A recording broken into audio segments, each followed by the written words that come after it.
Welcome to Watching Trees Grow, a podcast by Troutwood. I'm Gene Natali, co-founder and CEO of Troutwood. It's a complex world out there. It seems to take forever. There is disappointment, which is natural. Resilience is about hope. I wouldn't bet against us. Most of our ideas come from just listening. Ask a courageous question. It feels good to be able to do something positive for people.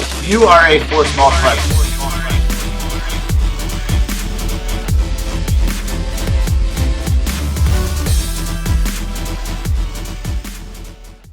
Today's episode, we're going to talk about student loans. Rachel's going to be joining us. Rachel, welcome to the podcast.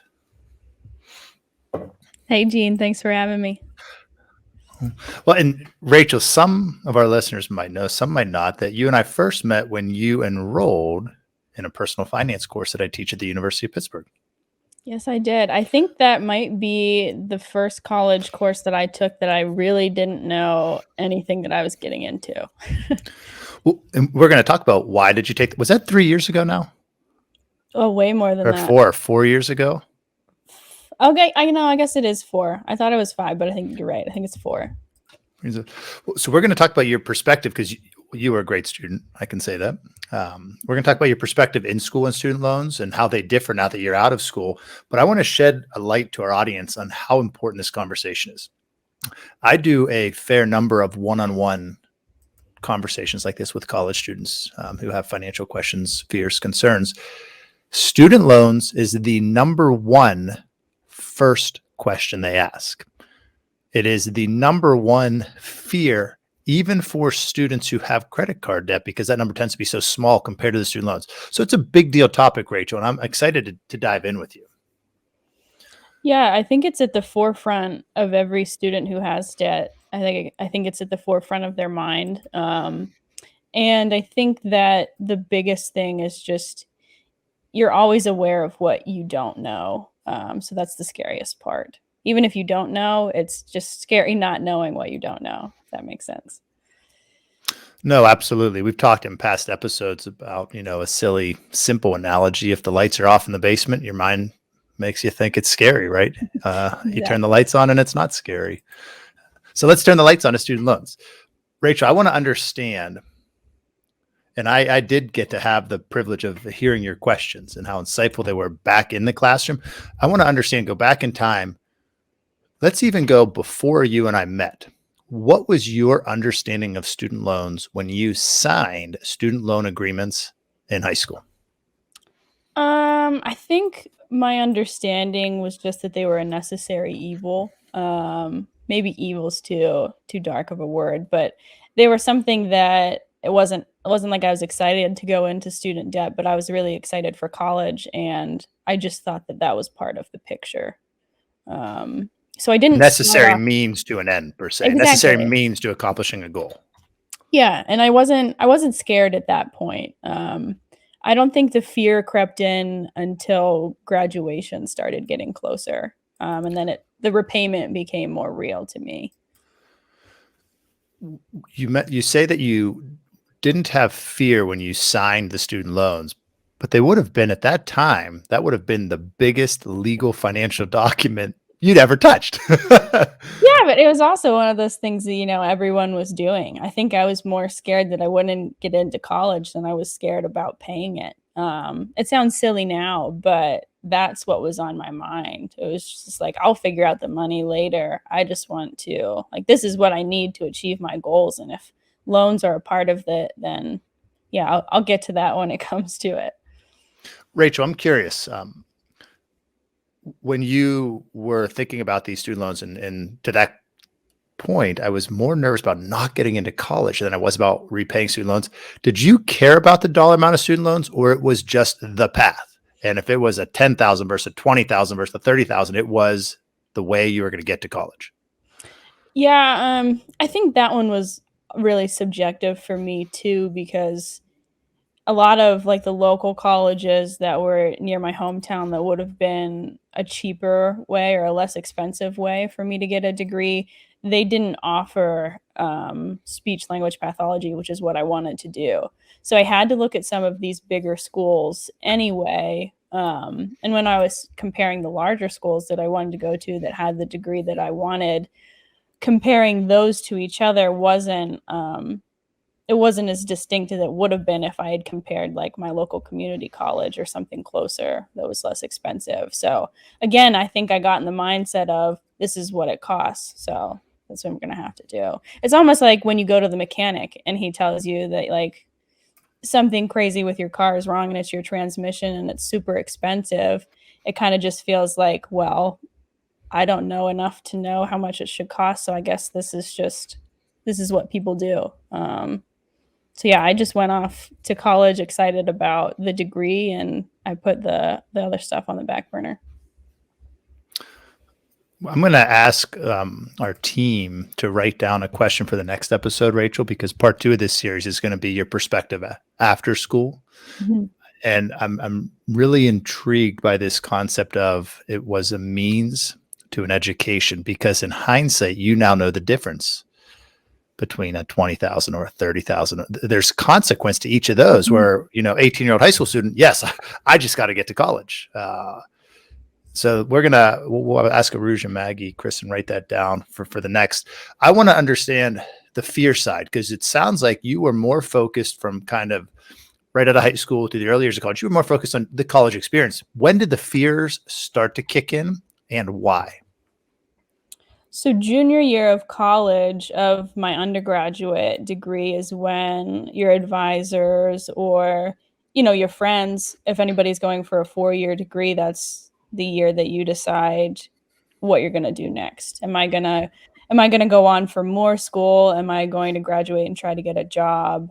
But yeah, that junior year, which is when I decided to enroll in the personal finance class, is when everybody around me was also making the decision of, now I need to kind of integrate myself in the real world. And I think that's when the debt hit me, that if I'm going to go on for yet another couple years of school, which I had to get my degree, I'm not going to be making money for at least another 2 years. So I'm going to be getting even more debt. And then it just kind of all hit me at once. And yeah, I think I've said before on the podcast that it was actually one of my student advisors that said, why don't you take a personal finance class? This professor is really well recommended. And yeah, I just went into it and I took it very seriously, which I think was probably the first time too that I sat down, I looked at what was like my next option, and I thought about money as a factor in my future. Rachel, in class, you had the courage to ask questions that most students chose to approach me after class and ask. Why do you think that was? Like, what made you raise your hand and say, Gene, I have to know the answer to this question? Maybe it's just my personality, and maybe it's a combination of our personalities together. I did come to trust you. It definitely wasn't like the first or second week that I was brave enough to raise my hand. It was probably week 3 or 4. But I think also part of it was that I felt like everyone in the class already knew more than me. That is such a common misconception. Because I promise you, in hindsight, that's not the case, right? Everyone came in looking to learn, and it was just who was brave enough to ask questions. Yeah, I did notice a few times after I finally was brave enough to ask a question, that when I did, everybody else's ears perked up too. It wasn't like everyone was like rolling their eyes and just waiting for you to answer my silly question. Everybody was like, actually, yeah, I might want to know that too. So in the end, I was happy that, I got my answer myself, but it was interesting to see some of the, the right side of the classroom, which for some reason, all the finance majors sat over there. Even some of their ears perked up too. So Rachel, you went the path, you signed your student loans as a senior in high school. You signed them, and don't let me put words in your mouth. Correct me if I misspeak. You signed them viewing them as a necessary means to get your degree, your college education, which you viewed as important and necessary in the career that you had selected of speech pathology. Kind of signed it, forgot about it for a couple of years. Junior year, you take this, your advisor says it's time that we start looking at what this means. That's when now some fears came in, because all of a sudden what you did at that point 2.5 years ago, 3 years ago, had just become real. Yeah. And it was like, I thought I was going to get a great job, which I got a great job, but it doesn't mean that, like, they don't set up loans in such a way that however much your degree costs is going to be less than what you're going to start making. And I think that was a weird assumption that I had too. I just thought, well, if I get a good job, then I'm not going to have to worry about my loans either. So that was another misconception that I had going into it, that I think once I started looking at other people applying for jobs, I was like, well, I have a lot of debt. I wonder like what my ratio is going to be. And that was the biggest thing, was just me finally understanding what I owed and like where to actually find that information. When you ultimately went to ask questions junior year, where did you go for questions? First, I asked you, and you kind of shot the question back to me, and you were sort of like, "Well, I can't help you unless you know your whole financial picture." And that was another eye opener to me, that I couldn't just tell you how much I owed. I was like, I don't even know where to go to find this. Rachel, So that is so common. Any college students listening right now? In fact, every single one-on-one I've done this calendar year, the students who I've met with didn't know their student loan. So you're not alone in that. So I think that's great to raise awareness to, when you ask for help, fantastic, but come prepared too, or at least know where to look to know your total dollar amount.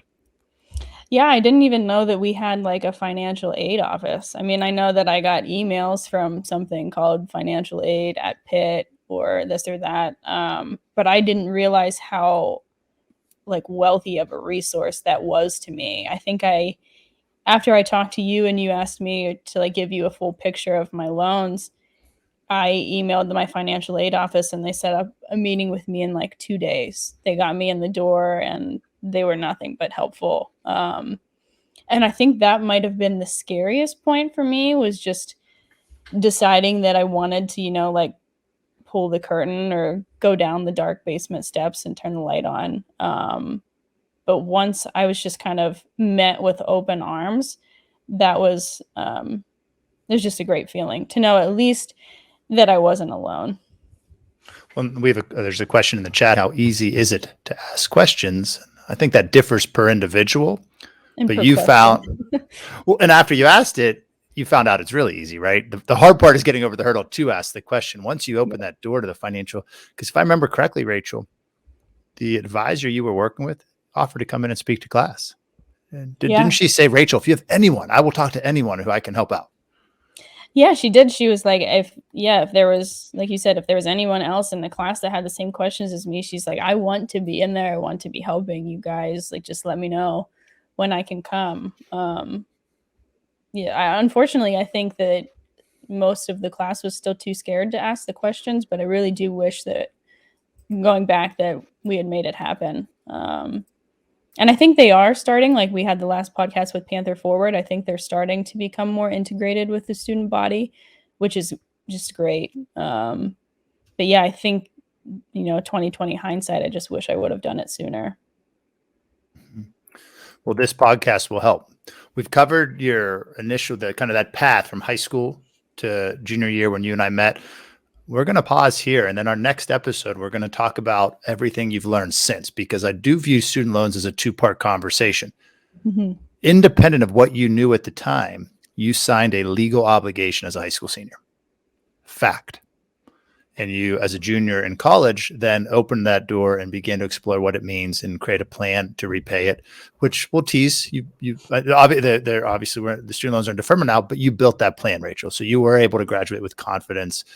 But you took steps that, candidly, not many students are doing. So I'm hopeful that students can learn from your experiences here. I enjoyed the part where the fears crept in, and then having the courage to ask questions. Rachel, I'm going to give you the final word here, but I have two strong conclusions listening to you that I'd like to share with our audience. The first, big, bold letters: do not be afraid to ask questions. Ever. And then a second, because of how you answered the question on why you went down the student loan path, I just want to be clear saying, and this is not specific to you, Rachel, this is to our broader audience. College is not for everyone. To young people and maybe a high school classroom or parents, grandparents listening to this, college is not for everyone, and that is okay. Rachel, I want to push to you for the final comments in this episode. What would you say to your younger self with what you know now, a few years out of college? Yeah, I mean, I keep hearing you say, don't be afraid to ask the question. And I think just as a follow-up to that, don't be afraid of the answer either. I think that is what held me back from asking the question, is that I didn't, even if I had the courage to go and talk to somebody, I was so scared of what they were going to tell me that I just thought that it was better not to know. But yeah, going back, it's always better to know. It's always better to have a plan. And if you thought that you were scared before, I promise that your anxiety is going to go down as soon as you get the answer. Even if it's not a great answer, at least it's knowing, and it's not something that's still in the dark. Rachel, we do have there's a comment in chat that I think shows even the way that you answered that first question with college being the means. The question is, what do you mean by college is not for everyone? And I think if we're having that conversation in a high school classroom versus a college classroom, we'll have two very different dialogues with those two very different audiences. There is a ton of pressure to go for college. I am not anti-education. I am cognizant personally that there are great careers that do not require a college education, and that they absolutely deserve a seat at the table in the conversation as young people explore whether a college or a career path is for them, because we are each unique and that answer will be different for every individual. Yeah, and if it's not clear so far, I'm not working as a speech language pathologist right now. So even though college was a great experience for me, I could be doing what I'm doing now without it. That's a great way to end this episode, and we'll start there next week, because you did talk about this path to speech path. And as many of our listeners know, you are our product specialist at Troutwood, a fintech company founded out of Carnegie Mellon. So it's a very different end result. Yeah. Well, thanks so much, Gene. Rachel, thank you for joining us.